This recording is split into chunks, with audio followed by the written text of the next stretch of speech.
Good afternoon, my fellow Republicans. This is Marc Perez, Sergeant at Arms of the Pierce County Republican Party, and also a state delegate and candidate for national delegate / alternate for the National Convention from the 10th Congressional District. And I'm standing here at Lincoln High School in front of the statue of President Lincoln, which thankfully has not been defaced as of yet, thankfully. I want to address something real quick that's really important. I hope you take the moment to listen, and that is our country, as you know, is more sharply divided. There's more schism within the country now than ever before in our lifetimes, but not in the lifetime of our country. As President Lincoln could attest, if he was alive today, it's seen worse days than now. So we have hope. And what can we learn from President Lincoln? President Lincoln had the malice toward none philosophy and policy. He even had hundreds of Confederate soldiers interred at Arlington National Cemetery as a symbol of reconciliation, that, hey, these are Americans too. And, you know, we can learn from that, because if it wasn't for President Lincoln, if President Lincoln would have failed in what he had done, then America would have been at least 2 to 5 nations right now. Texas being its own, maybe California being its own, northern states, southern states, who knows? And imagine what the world would be like today if it was so.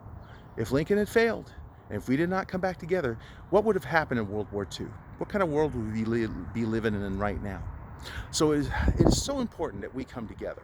It is so important as a party that we come together. Reconciliation and unity starts here in our own house.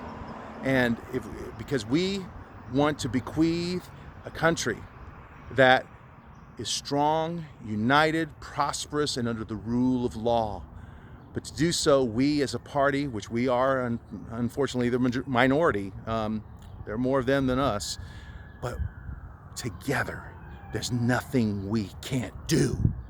And if there's anyone in the party that has angst toward anyone, even me, call them up and say, brother, sister, look, I was upset, but I want to work with you, and because you know what, I respect and admire your efforts, your giving for the same cause that I believe in, and for our children's sake and grandchildren's sake, I want to work together with you. And if we do that, folks, oh my gosh, there's nothing we can't do. And that's why I have asked for your vote for the 10th Congressional District National Delegate or alternate, either one, because I want to be a part of the team. I'll be an invaluable member of the team to give the best possible experience in a convention that's going to be very basic, thrown together the last 75 days or less than.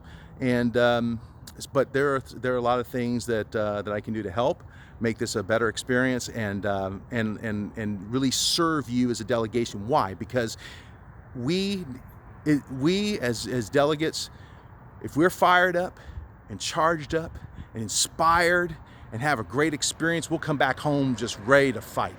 And the other thing I'm committed to do too, besides providing transportation to and from the airport to all delegates, and also guidance for activities and places to go and eat and so forth, is I'm going to also stream live video from time to time and give interviews to very famous people for the rest of you to see. Yes, I did that in 2016 too. This wouldn't be the first time. So I'm looking forward to that, to sharing the experience with you and inspiring everyone and energizing everyone. So that's why I hope that I will have earned your vote for the 10th Congressional District. And as I walk around the statue, I want to finally end with this. I'm hoping that it will show, but look what it says in the front. Read that. From the children. Dedicated by the children back in what, I can't read it now, but I think it said 1923 or something like that. Well, that's our charge, to pass on to our children Abraham Lincoln's legacy. A unified nation, a strong nation. Oh, 1918, I'm sorry. It was February 1918. So that's all I have to say for right now. I want to say I'm proud to work with you, and I want to thank you for all you do. thank you for you're the unsung hero. You're people that are underappreciated because you give your time and your money and your efforts to elect Republicans and patriots, real patriots, to keep us free and strong and keep the corruption at bay. And so I want to say thank you, honestly, for your service and for your time and support. God bless you.